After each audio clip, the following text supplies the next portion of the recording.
Recoucou les amis, donc nous sommes toujours le vendredi 18 novembre 2022. Donc je vous avais dit que je reviendrai aussitôt après, j'ai eu cet appel téléphonique, donc bonne nouvelle, donc, donc je vous ai mis un fond de musique de guérison angélique pour éliminer l'énergie négative. Donc je vais baisser encore un petit peu. Voilà, j'espère que vous allez bien depuis tout à l'heure. Je me suis aperçu que j'avais quelques hommes donc sur via mes abonnés, donc j'ai répondu. Merci à Marie-Joëlle, merci, etc., etc. De votre bienveillance. Donc sur le coup, quand je vous ai fait cette lecture tout à l'heure, ça n'a peut-être pas intéressé certaines choses, et pourtant c'est très intéressant. Personnellement, je vous le dis. Ça parlait justement de souffrances morales et physiques, surtout mentales. Et je me suis vraiment pas aperçue lors de ce que je vous ai sorti en feuillet, donc elle n'y est plus la feuille, je l'ai déchirée, hein, ce 18 qui n'y est plus parce que je l'ai déchiré. Au niveau de la méditation, j'ai constaté après que finalement, il y avait quelque chose qui était synchro. Et je ne l'ai pas fait exprès. Donc quelque part, c'est synchro. Nous sommes dans cette synchronicité actuellement aussi donc sur cette chaîne. Voilà, ça c'est dit. Donc c'est vrai que bon, ça peut intéresser très peu de personnes et pourtant c'est important hein, parce qu'il y a beaucoup de personnes qui sont dans le mal-être, etc. Et je vais vous parler un petit peu de tout ceci après. D'accord? Par contre, en ce qui concerne cette lame qui était sortie, hein, il y a bien marqué tempête, des nuages, des éclairs, de l'eau, etc. Bien, je vous avais parlé de la Bretagne. Finalement, j'ai dû me tromper, mais peu importe, c'est sorti quand même, puisqu'ici, donc dans le nord-est, c'est une amie qui me l'a dit. Hier, j'ai pas noté, alors je sais pas si c'est une petite ville ou quoi, eh bien il y a eu une grosse tempête. Hein. Donc voilà, je vous avais dit que tout ceci allait s'accroître. Donc merci Marie, je n'ai pas noté, donc je ne sais pas si c'est une ville, un village, mais apparemment c'est ce que Marie, coucou Marie, bon courage. Je te dis ça parce que tu comprendras pourquoi. Donc en quelque part j'étais dans le vrai, mais bon peut-être pas au bon endroit. Mais enfin ceci dit, ça va s'accroître, hein, je vous l'ai dit. Donc ça c'est dit. Alors quand je dis que j'aime bien apporter des preuves, c'est qu'à chaque fois je suis obligée de revenir vers vous, parce que je ne sais pas faire des partages pour ceci, d'accord? Après, encore une autre chose, via tous ces vents qui en ce moment ici aussi dans le Grand Est, j'avais échangé il y a quelques mois de cela avec la patronne du tabac qui va être bientôt en retraite, qui est tabac, presse, etc., qui est dans cette bienveillance et qui a des ressentis aussi. Je me rappelle, elle m'avait dit, au moment des votes pour la France, elle m'avait dit, vous allez voir, c'est Macron, le roi Telet, qui allait passer. Et elle s'intéresse un petit peu à tout ceci, etc. Quand on a le temps qu'il n'y a pas trop de clientèle, on échange sur ceci parce que c'est toujours intéressant d'échanger quand vous avez des personnes qui sont un petit peu dans l'ésotérisme, les ressentis, etc. C'était vraiment un vrai plaisir et c'est dommage parce qu'elle va partir, elle va être en retraite. Et c'est une personne que même si elle souffrait, etc., via ce qu'elle me disait parfois, toujours le sourire, toujours le sourire.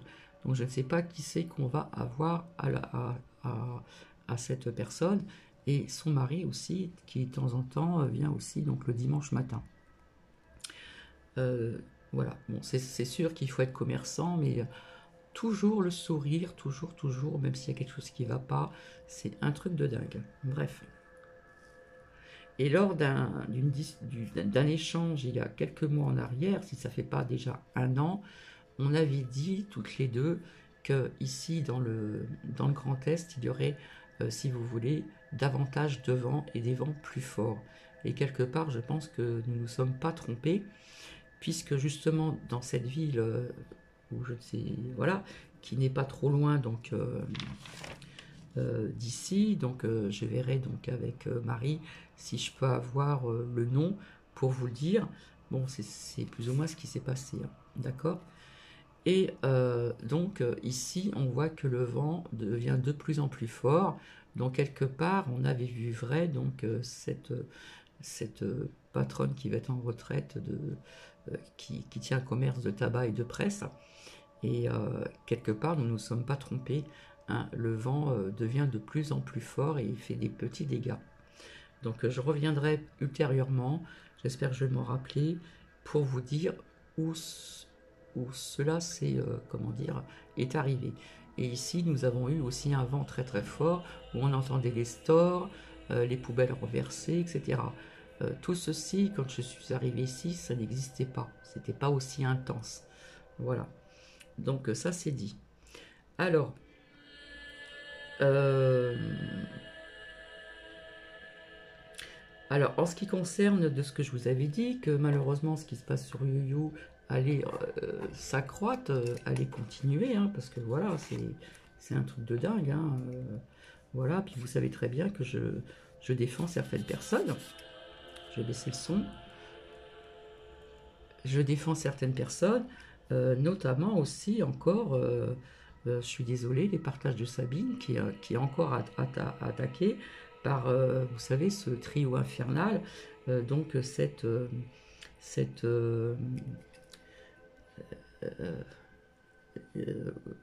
les lumineux, voilà, c'est les lumineux. Donc, quelque part, j'ai fait ma curieuse. Vous allez me dire, oui, mais il faut pas s'emballer, tatati, tatata. J'ai toujours dit que je défendrais certaines personnes. Voilà. Donc, j'ai écouté, donc, je dirais pas cette blondasse, je dirais cette blonde. Voilà, ce partage. Et c'est vrai que j'ai entendu plus ou moins ce que les partages de Sabine continuent à, malheureusement, à devoir encore se justifier, etc., etc. Donc, j'ai bien écouté. Ensuite, elle se dit être dans la bienveillance. Cette femme blonde se dit être dans la bienveillance alors qu'elle a raconté qu'elle avait pris quelqu'un en chemin, une femme, pour la déposer à tel endroit, etc. Bon. Ok. Mais elle a fait une bonne action, certes, mais quelque part, elle a bien dit qu'elle sentait la cigarette et puis qu'elle sentait l'alcool. Donc, chère madame, vous n'avez pas à juger s'il y a des personnes qui sentent la cigarette ou l'alcool. La cigarette, c'est dur pour s'arrêter. Et en ce qui concerne l'alcool, quelque part, ça se rejoint vis-à-vis de cette lecture que je vous ai faite pas plus tard que tout à l'heure. L'alcool, comme je l'ai déjà dit, c'est une sorte de... C'est un antidépresseur. Voilà. Donc sur le coup, voilà, on oublie ses soucis, etc., etc. Et puis, pof, quand l'alcool ne fait plus effet ou autre chose, eh bien, comment dire, eh bien, tout ceci revient en surface. Donc il faut savoir qu'il ne faut pas juger, parce que ces personnes qui sont dans ces addictions, c'est une sorte de dépression. Donc ça rejoint un petit peu cette lecture, sans vouloir... je ne savais pas du coup, hein, j'ai écouté assez rapidement. Donc c'est un antidépresseur pour ces personnes-là.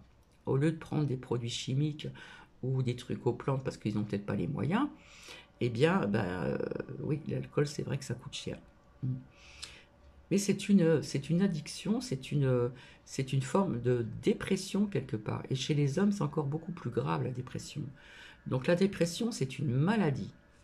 Donc ça rejoint un petit peu la lecture que je vous ai lue tout à l'heure, avec quelques petits bafouillages. J'essaie d'y mettre le ton, mais c'est pas toujours évident. Eh bien, vous n'êtes pas dans la bienveillance, puisque vous l'avez jugé. Puisque vous vous dites être dans la bienveillance, vous aurez pu éventuellement prendre un instant pour lui parler. Hein? Vous aurez pu prendre un instant pour lui parler, pour échanger, en prenant des gants, voilà, et puis lui expliquer certaines choses. Eh bien non, vous ne l'avez pas fait, madame, la blonde. Au contraire, vous avez jugé. Pardon. Donc dès qu'on juge, nous ne sommes pas dans la bienveillance.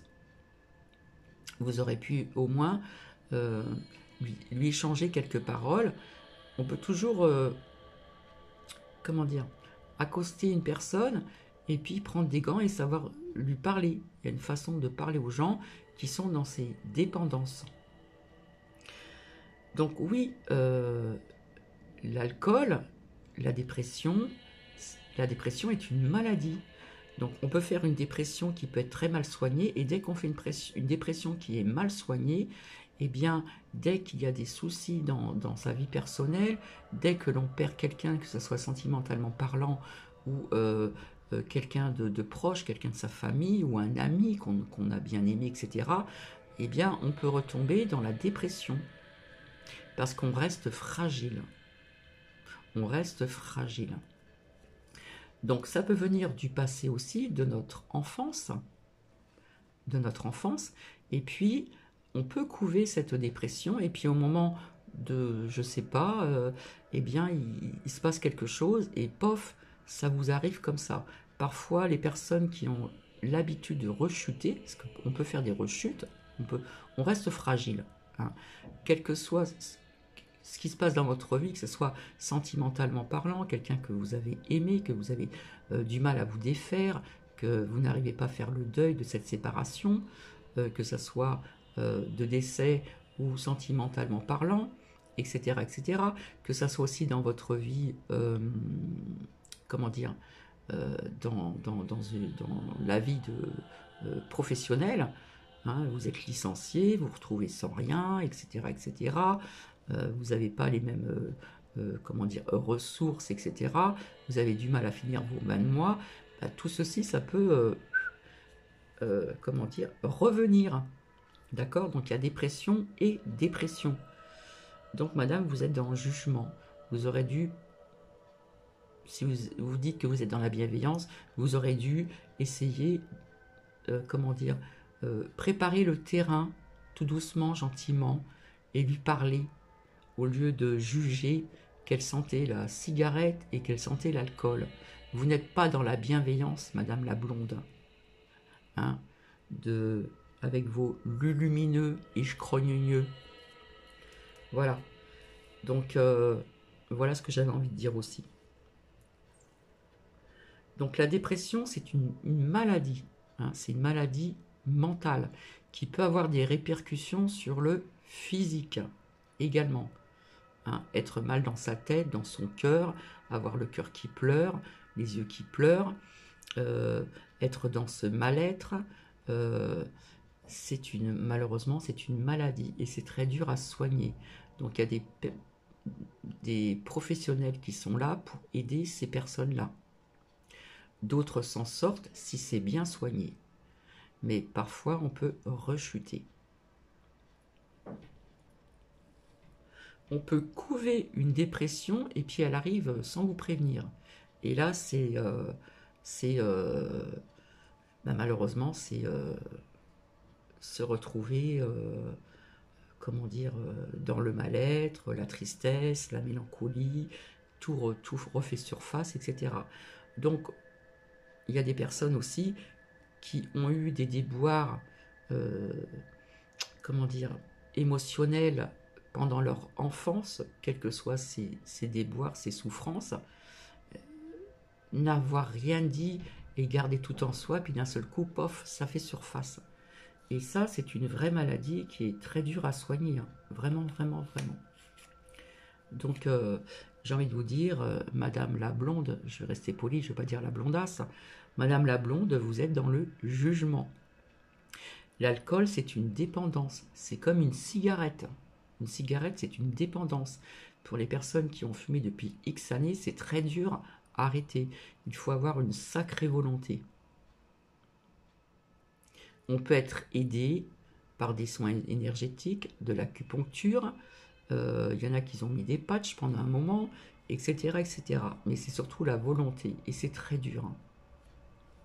Ça fait partie d'une addiction de fumer juste une cigarette normale. Alors, personnellement, j'ai été surprise, désagréablement surprise, de vous entendre dire que j'ai eu la gentillesse de déposer cette personne à un certain endroit, mais elle puait la cigarette, ou elle sentait la cigarette, elle puait l'alcool. Vous êtes dans le jugement, donc vous n'êtes pas dans la bienveillance. Vous avez fait une bonne action, certes, mais après, dire certaines choses, par derrière, c'est pas correct. Et j'ai entendu aussi que votre mari, ah oui, oui, bah, souvent ça arrive, on la voit souvent. Donc vous êtes dans le jugement. Je ne sais pas si vous avez connu une dépression, mais je peux vous dire que ça fait des dégâts mentalement, moralement, mais physiquement aussi, parce qu'on peut ressentir des choses physiquement. La crainte de sortir dehors, on a des crises de panique, des grosses angoisses qui vous donnent des symptômes vraiment désagréables au niveau de votre corps. Ça peut amener des problèmes aussi de tension, des problèmes, quels que soient ces problèmes. Ça peut vous déclencher, avoir un choc, ça peut vous déclencher un cancer. Si j'en parle, c'est que je sais de quoi je parle vis-à-vis de certaines personnes que je connais, des connaissances, et voilà. Donc personnellement, je fume des cigarettes normales, mais c'est très dur d'arrêter. Personnellement, je vous le dis, quand vous avez fumé depuis très longtemps, j'avais fait un effort de ne pas fumer pendant ma première grossesse, et je me suis rattrapée en mangeant. Je mangeais pour deux, comme on dit. Donc j'étais devenue une petite bouboule. Bref. Mais après, je n'ai pas continué puisque j'ai allaité un petit peu. Et puis quand j'ai repris ma vie active, je me suis remise à fumer, tout simplement. Donc c'est très dur d'arrêter le tabac, ça doit être très dur d'arrêter l'alcool, et ça doit être encore plus dur pour ceux qui prennent de la drogue plus dure. Donc c'est une sorte de dépression. Je connaissais une personne il y a très longtemps, une dame d'un certain âge, j'étais beaucoup plus jeune à l'époque, je devais avoir, je sais pas moi, peut-être que je dise pas de bêtises, 38 ou 39 ans. Bon bah des fois elle me disait, alors c'était une personne qui aimait accueillir des amis, etc. Donc j'en faisais partie. C'était un apéro qui durait pendant un certain temps. Et après, c'était, comment dire, un bon accueil, une belle table décorée. euh, voilà, c'était sympa, c'était convivial, etc. Mais c'est vrai que l'apéro durait très très longtemps. Donc ceux qui ne connaissent pas ces limites, eh bien quelque part, on devient quelque part un petit peu alcoolique. Et ce qui était son cas, malheureusement. Donc après, elle savait rester quand même, elle savait de quoi elle parlait, il y avait des échanges très très intéressants puisqu'ils étaient dans le commerce. Donc voilà. Et elle me disait, une fois, elle m'a dit, bah, l'alcool, c'est mon antidépresseur. C'est triste d'entendre ça. C'est triste. Donc après, il me semble qu'elle a pu s'en sortir.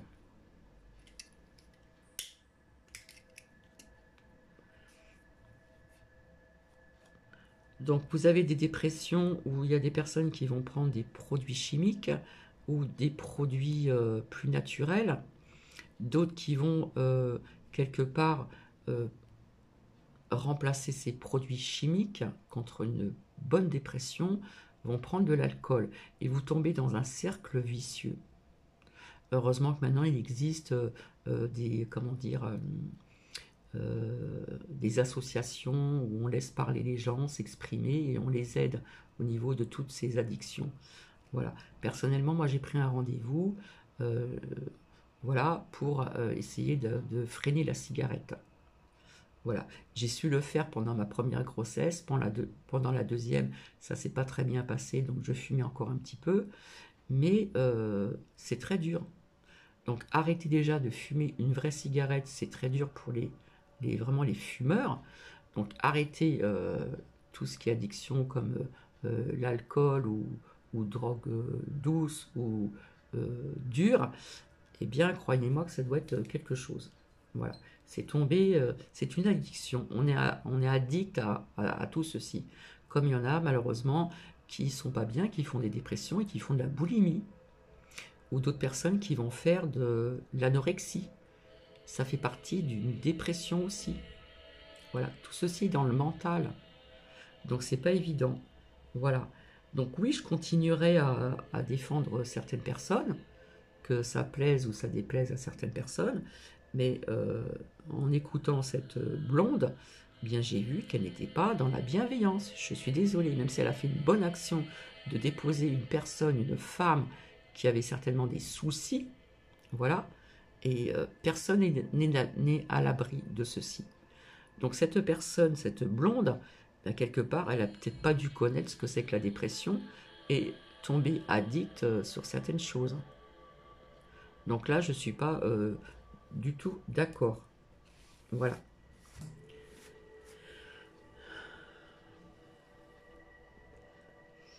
Donc voilà ce que j'avais à dire. Et en plus, cette personne, cette blonde, vous savez très bien qu'elle a retourné sa veste. Alors dès que quelqu'un retourne sa veste, il ne reste pas dans sa position, ben, c'est pas quelqu'un qui est dans la bienveillance non plus. Hein, il y a une chanson, il me semble, de je ne sais plus comment il s'appelle, Dutronc, où je retourne ma veste. Il y a une phrase comme ceci. Voilà. Non, il faut rester droit dans ses bottes et rester sur sa position. Hein, on n'a pas retourné sa veste. Donc les gens qui retournent leur veste, je suis désolé, mais ils ne sont pas dans la bienveillance. Quelque part, c'est pour se protéger ou je ne sais pas quoi, bref. Hein, et qui est bonne copine avec la bretonne aux lunettes et aux chignons. Donc, voilà, puis quelque part, il y a un ego qui parle quand même, hein, surdimensionné, je suis désolé. Hein. Hein, apparemment, c'est la meilleure aussi de Yu Yu. Donc, il faut arrêter un petit peu aussi. Voilà, l'ego, j'en ai parlé dans mes lectures et je pense que je vous en parlerai encore. Il y a tellement de choses à dire avec l'ego. Donc, moi, j'aurais envie de dire de soutenir les partages de Sabine. Voilà, tout simplement. Que cela plaise ou que cela ne déplaise. Il fallait que j'en parle parce que je vous avais dit que ça allait continuer encore, hein, et pas plus tard qu'il y a 2 jours, il me semble, hein, ou 3 jours peut-être, je ne sais plus. Hein. Donc je ne suis pas tout le temps en train de revisionner mes partages de vidéos. Donc je vous avais dit que ça allait encore continuer, ça va être une histoire sans fin, ça va... c'est un truc de dingue ce qui se passe, c'est un truc de dingue. Donc après elle parle des personnes qui ne travaillent pas. Voilà, qu'elle a travaillé pendant X temps. Bon, vu mon âge, il y a des années en arrière, dans la coiffure, je prends cet exemple, mon exemple, il y avait le pré-apprentissage, vous avez l'apprentissage, vous étiez apprenti, vous étiez assistante coiffeuse, et après on devenait coiffeuse. Personnellement, mon apprentissage, j'ai coupé le contrat parce que je me débrouillais quand même pas mal, et puis je voulais gagner plus, donc j'ai cassé mon contrat d'apprentissage. Donc j'allais à l'école et je travaillais aussi. C'est à l'époque, c'était une semaine. Donc à l'époque, j'étais en région parisienne, c'était à Paris, au quai de Gemap. Donc, on allait à l'école. On avait des formations chez L'Oréal à Paris aussi. À l'époque, ça s'appelait des permanences, des permanentes. C'était des petits rouleaux que j'ai connus, que l'on mettait avec un produit qui sentait très fort. Donc on a respiré tout ceci et on mettait des pinces chauffantes. Et après, on mettait ça sur le bigoudi de la permanente. Donc, il y avait plusieurs tailles. Il y avait la grosse taille, la moyenne et la plus petite. C'était très dur parce qu'il fallait mettre un petit papier roulé pour protéger la pointe. Pour pas que la pointe elle aille dans tous les sens. Voilà, j'ai connu tout ceci. Donc, j'ai cassé cet apprentissage pour devenir assistante coiffeuse et j'ai fait, comment dire, comme je vous l'ai dit tout à l'heure, j'arrive plus à trouver le mot, pré-apprenti. Pré-apprenti. Quand j'étais pré-apprenti, je n'avais pas 13 ans. J'avais un petit peu plus quand même. Parce qu'il me semble qu'à 13 ans, je pense pas, à 13 ans, on devait encore aller à l'école. Il me semble. Donc voilà ce que j'ai à dire aussi à l'époque.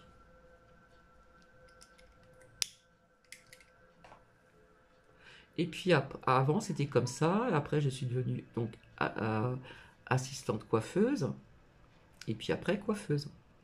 Et après, si vous avez travaillé dans des chaînes de salons de coiffure, des bonnes chaînes, hein, de Sange et j'en passe, bref, euh, quelque part, pour avoir moins de personnel, bien, des fois, il y avait des salons où vous deviez être tout, c'est-à-dire être technicienne. Technicienne, c'était faire des couleurs, des mèches, euh, que sais-je encore, des flashs dans les cheveux, etc. Des trucs sympas à faire aussi. Et on s'occupait parfois de la cliente de A à Z. Le shampoing, rincer la couleur, rincer les mèches, les flashs, enfin tout ça. Bref. Et puis, quand on tombait dans des bons salons, il y avait des apprentis, il y avait l'assistante coiffeuse n'existe plus vraiment. Euh, la technicienne qui s'occupait donc des couleurs, des mèches, maintenant c'est plus des permanentes, ça c'est démodé. Comment ça s'appelle? À un moment on appelait ça mini-vague. On faisait ça avec des gros boudins aussi qu'on pouvait tordre et rouler la pointe, etc. De grosseur, de diamètre différents. Et voilà, voilà. Donc en étant pré-apprenti, je n'avais pas 13 ans. Donc, je suis d'accord avec les partages de Sabine. Parce qu'il me semble qu'à 13 ans, on va encore à l'école, hein. Donc, voilà. Comme dit les partages de Sabine, allez sur Google et mon ami. Donc, voilà. Donc, moi, je ne suis pas dans le jugement. Je suis là pour défendre, comme je l'ai toujours dit, je continuerai à défendre ces personnes qui sont toujours attaquées. Il y a toujours cette guerre, il y a toujours ce conflit, c'est conflictuel depuis quand même depuis quelques mois, depuis quelques temps, hein. Et les partages de Sabine, là, ça fait 3 ans. Donc je peux vous dire que pour supporter tout ça, il faut être forte mentalement et de caractère. Ne pas baisser les bras, parce que là, c'est fini après. Alors, Madame la Blonde, hein, qui de temps en temps qui faisait des partages de vidéos à l'extérieur, qui mettait ses lunettes de soleil. Quand on est médium, je le répète encore, je l'ai déjà dit, on ne met pas des lunettes de soleil, on garde les gens droit dans les yeux. Même s'il y a le soleil qui gêne, on se met de l'autre côté, puis c'est tout, hein. Et puis si on ne voit pas la mer, c'est pas grave. Ce qui est intéressant, c'est d'écouter la personne, tout simplement. Bref, ça c'est encore autre chose. Donc, vous savez très bien maintenant qu'il y a des personnes qui ont du mal à trouver du travail et qu'il va y avoir encore un flux de migrants. Il va y avoir encore un flux de migrants. Donc, le travail devient difficile. Et je soutiens aussi toutes ces personnes qui ont, à cause de ça, là, qui ont perdu leur travail, qui parfois ne sont pas rémunérés, voilà, quelque part qui sont démunis, qui ont fait leur job, mais qui ne voulaient pas ceci. Donc ça, je les soutiens aussi, hein. Et malheureusement, je vous ai dit que ça ne sera pas de suite que ces personnes vont retrouver donc leur poste. Il y a eu, je vous l'ai dit, quelques endroits dans d'autres pays où c'est arrivé et ils ont même été indemnisés toute cette période. Voilà, donc ça c'est injuste aussi, hein. Comme on dit, vive le sinistre la santé, l'ancien sinistre de la santé, vive Macrotte. Je suis désolé, vive Macrotte. Voilà ce qu'il fait, voilà ce qu'ils font, hein. Qui sortent en ennemis, en serpent, en rituel, ça plus loin, ta plus loin, ni plus loin que, etc., etc. Donc je les soutiens aussi, donc je ne parle pas que des infirmières, je parle aussi donc tout ce qui entoure les hôpitaux, les ambulanciers, les pompiers, les ceci, les cela. Vous avez aussi même des femmes de ménage qui travaillent dans les hôpitaux, dans les cliniques, d'autres qui travaillent ailleurs. Donc tout ce petit monde qui ont perdu leur job, désolé, mais voilà quoi, hein. Comme notre Macron qui nous disait au départ, vous traversez la route, vous trouvez du travail. Non mais oh, oh, faut arrêter de prendre les Français pour des gros feignants non plus, hein.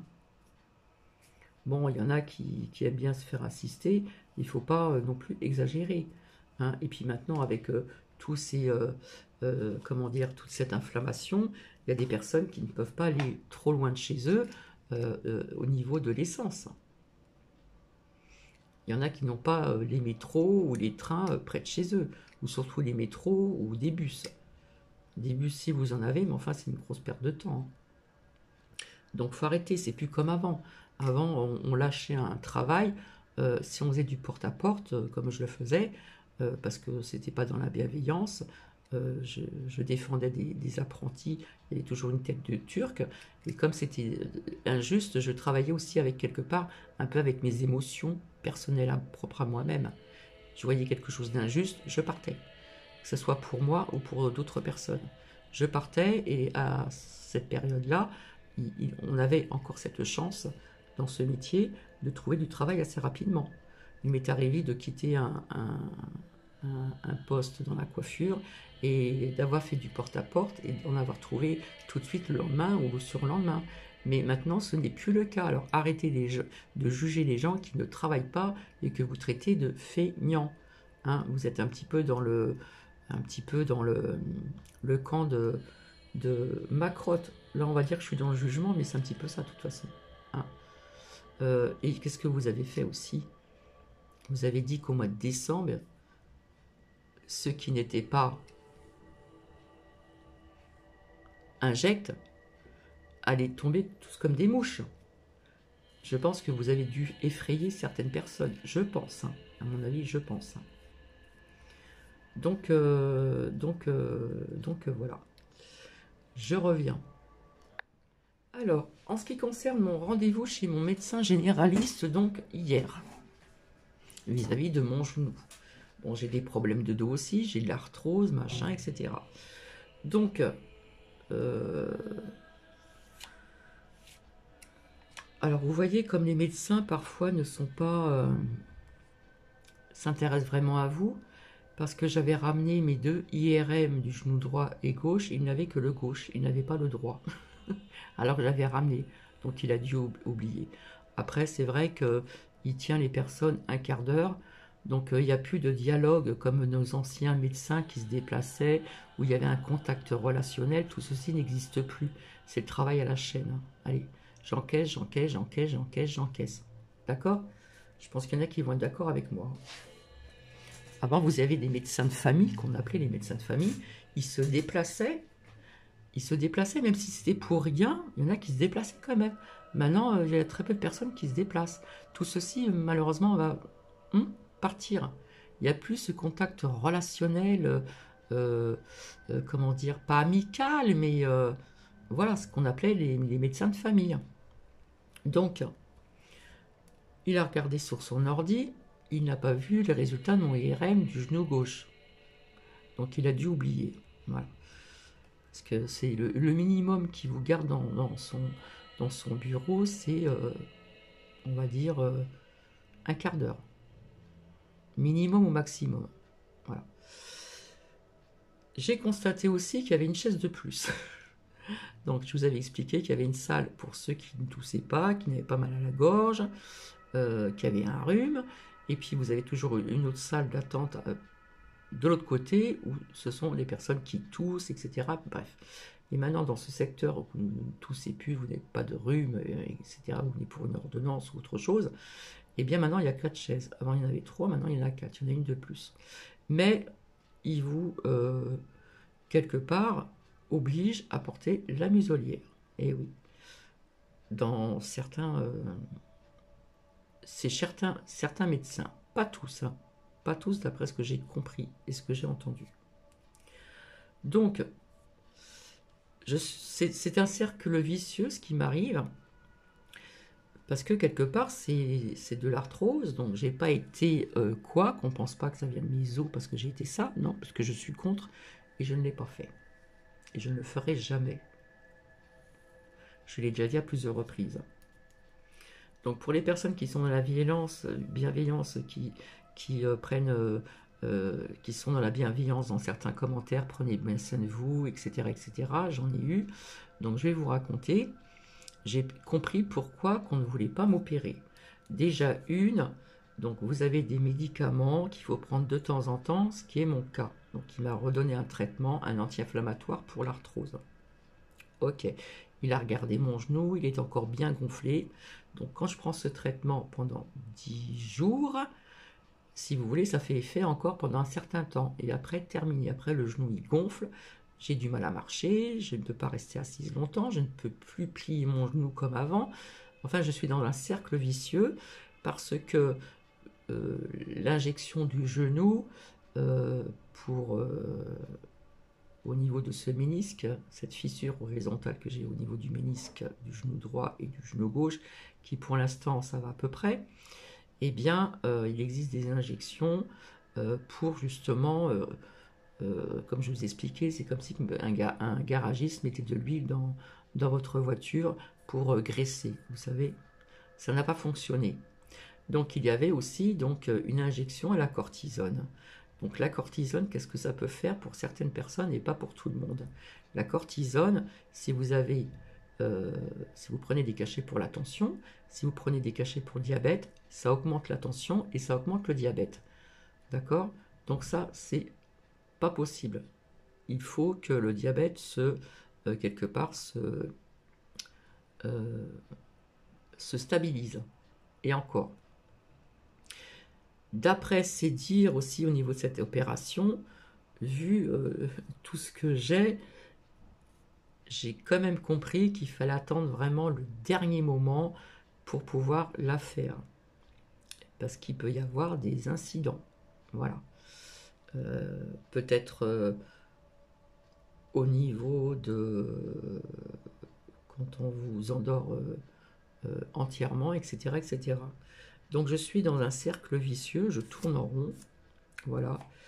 Et justement, j'en ai parlé suite à cet échange téléphonique de Popol en poids, où je suis tombé sur une personne comme ça, qui était dans la compréhension, dans la bienveillance, etc.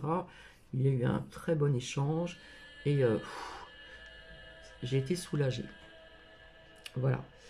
Donc voilà en ce qui concerne mon genou. Alors, il m'a dit de revenir avec le compte-rendu et puis donc les images de mon IRM du genou droit, parce qu'il a oublié de le mettre sur l'ordi. Voilà. Donc on est dans ce monde en ce moment via les docteurs. Là, j'ai une infirmière qui est venue faire une prise de sang, je vais vous montrer. D'ailleurs, c'est parti, elle m'a piqué ici. Voilà, parce que j'ai les veines qui ressortent. Et d'ailleurs, je vais l'enlever. Et entre le coude, ben, on voit plus trop mes veines. Donc, comme on m'a abîmé la dernière fois, c'est resté gonflé entre le coude. Elle m'a dit, on voit bien vos veines. J'ai rien senti. Pour l'instant, j'ai pas d'hématome, j'ai rien du tout. J'ai juste une petite trace et puis c'est tout. Voilà. Ça, c'est pour faire, pour voir le diabète, justement, s'il a baissé ou pas. Donc j'étais étonnée parce que maintenant ces infirmières qui viennent à domicile ne sont plus obligées de mettre des muselières. Donc elles n'en avaient pas et moi non plus.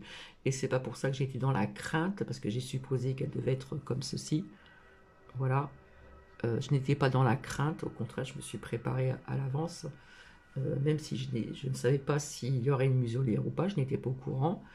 Eh bien je n'étais pas dans la crainte, j'étais décontractée, positive et tout le tralala, et tout s'est très très bien passé. Donc voilà, c'est pour vous dire que le travail, c'est difficile à en trouver.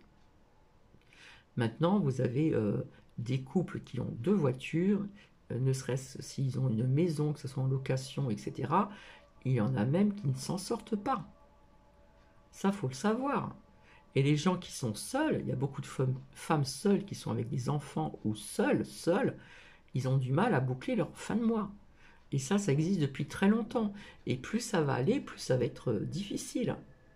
Difficile pour les grandes familles. Moi, je pense aux grandes familles.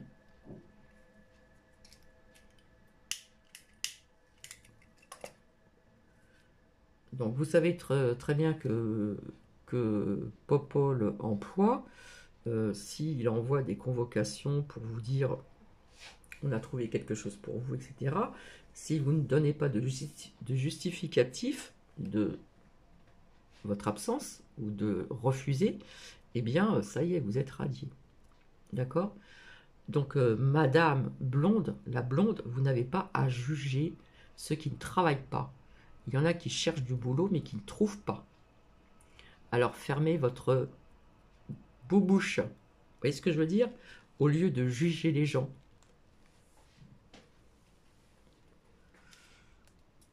Voilà. Et en plus, je reste calme. Ça fait 41 minutes que je suis avec vous. Voilà. Donc, je suis dans la... C'est un cercle vicieux en ce qui concerne ma personne. Au niveau de mon physique, etc. Ça devient compliqué et difficile pour Cathy. Et oui, ça devient compliqué, mais bon. On fait avec, hein. Il faut rester dans le positif. Hein. Même, bon là, ça va mieux. J'ai commencé mon traitement hier soir. Donc, voilà. Donc, ça va faire un effet pendant un laps de temps. Ça me soulage quand même. Et puis, et voilà. Mais ça va revenir. Voilà. Donc, il faut être dans l'acceptation parfois aussi. Accepter cette souffrance et essayer de se focaliser sur autre chose. Mais parfois, c'est pas toujours évident. Parce qu'il y a souffrance et souffrance. C'est comme pour la souffrance mentale et morale qui donne des symptômes physiques. Ça peut aller jusque-là. La dépression. Vous avez plusieurs degrés de dépression. Vous avez des gens, des personnes qui sont, comment dire, faut que je trouve le mot, qui sont déprimés. Voilà, on sent ces symptômes arriver logiquement. On sent la dépression qui doit arriver. On est dans la déprime, on est dans la mélancolie, on est dans la tristesse, on se sent seul aussi, etc., etc. Et comme je vous dis, si on fait une grosse dépression, vous restez fragile toute votre vie. Donc ça peut être aussi vis-à-vis d'un choc émotionnel, comme j'ai eu en 2005, j'ai eu un choc émotionnel, et ce qui m'a causé un début de cancer du sein gauche. J'ai pas honte de le dire, hein. D'ailleurs j'en ai déjà parlé. C'était l'embryon, donc j'ai eu, comment dire, je trouve pas le mot, je suis passé à côté de ces gros traitements parce qu'ils ont tout enlevé. Vous voyez ce que je veux dire? Ils ont tout enlevé. Je vous expliquais ceci, j'ai une bonne cicatrice, je ne fais même plus attention parce que au début elle vous rappelle ce que vous avez eu, voilà, les suivis, etc., etc., tous les examens à faire et patati et patata. Donc je suis passé à côté. Voilà, donc je suis suivi tout le temps, tous les ans pour ceci. Donc voilà. Ben voilà, donc que cela n'en déplaise à certaines personnes, je continuerai à défendre toujours, voilà, comme Abby qui a encore eu, je vous l'ai dit, hein, des abonnés qui venaient d'ailleurs, on sait d'où ça vient d'ailleurs, hein, et voilà. Donc Madame la blonde, vous n'êtes pas dans la bienveillance parce que vous jugez, vous n'avez pas à juger. D'accord, je ne vais pas encore me répéter. L'alcool, etc., c'est une addiction. C'est dur à s'en défaire. Tout le monde n'a pas cette volonté-là. Tout dépend de la vie que vous avez eue, tout dépend de votre vie présente, tout dépend de pas mal de choses. Hein. Ceux qui ne touchent que le RSA et autre chose, ou ceux qui ne touchent que ceci, c'est survivre. Et même, je vous dis, il y a des couples, c'est la survie. Ils font attention à tout maintenant. Tout a augmenté. Donc voilà. Donc ça, je l'avais vu dans les oracles aussi, avec les abeilles, la ruche, moins d'abeilles, la perte d'argent, des personnes malheureusement qui vont mettre la clé sous la porte de leur commerce. Et plus ça va aller, plus il va y avoir des personnes qui vont être en précarité. Et là, c'est grave. Donc merci, merci à notre macrotte, hein. Merci à notre macrotte, notre roitelet qui aime faire du bien aux personnes, qui enfonce les gens, mais c'est pas grave. Merci quand même, hein. Vous êtes tellement dans la bienveillance. D'ailleurs, j'ai fait un petit speech sur ceci. Voilà, donc j'ai constaté que j'avais très peu d'hommes. Donc j'ai eu un commentaire. Euh, je, on m'a pas trop dit le pourquoi du comment, mais je pense savoir pourquoi. Hein. Il me semble que c'est JC Pascal, je ne suis pas certaine, hein, je n'ai pas tout retenu. Donc voilà, ça fait un moment que je suis avec vous. Je n'ai pas fait parler les oracles. Je vous dis quelque part que tout était instantané et que j'ai compris après qu'il y avait donc un lien avec euh, ce petit feuillet du jour que j'ai déchiré, donc je peux pas le, j'ai pas le temps de le rescotcher. Et puis vis-à-vis de ma lecture de tout à l'heure, il y a un lien, c'était synchro. Et ça devient de plus en plus synchro, donc voilà, pour les personnes qui ne savent pas ce que c'est que la synchronicité, vous allez faire vos recherches, tout simplement. Je vais vous laisser, voilà, on annonce encore de la pluie ici, voilà, c'est gris, on sait comment c'est ici, hein, par rapport à d'autres départements dans le sud, etc., etc. Je vous avais dit que tout ceci allait s'accroître, voilà. Euh, et, euh, et ainsi que cette inflammation qui va causer des dommages collatéraux, malheureusement, à certaines familles. Je vous embrasse, bisous bisous, et puis je dis courage au partage de Sabine, je dis courage à Abby, qui a été attaquée en ce qui concerne une nana, voilà, et ça continue, ça continue. Bon, ben, je vous souhaite une merveilleuse journée et je vous dis à très bientôt. Bisous, bisous.